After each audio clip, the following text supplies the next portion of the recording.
तर कसं काय माझ्या भावानं आणि बहिणींनो, स्वागत आहे तुमच्या माझ्या परत एका नवीन ब्लॉगमध्ये. तर सकाळची सुरुवात होत्या पावसाच्या थेंबांपासून. हळूहळू रिमझिम पाऊस पडतच होता. उठल्या उठल्या थेट गेलो दूध आणायला. घरातलं दूध संपलं होतं.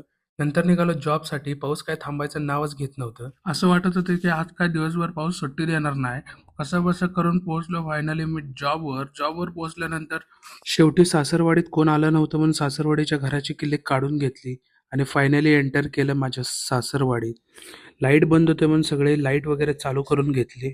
लाईट चालू करून बघतोय तर काय आपली राणी कशी थाटात उभारली होती रोजच्या सारखी. ला मागे टाकते आता यांनी राघू आंबा बघितलं का? राघू आंबा आंबा मा मा मा मा मा मा मा मा मा. तर आले होते ऑनलाईनचे ऑर्डर्स आणि आमचे बिल्डर ऑनलाईनचे ऑर्डर काढत होते. तर माझं टाइम झालं तर घरी जायचं आणि घरी जाताना लई ट्रॅफिक लागलं होतं. आजचा ब्लॉग तुम्हाला कसा वाटला ते कमेंटमध्ये नक्की सांगा. लाईक करा, फॉलो करा आणि शेअर. मी वरपतो गरमागरम वडे आणि भेटतो तुम्हाला उद्याच्या ब्लॉगमध्ये.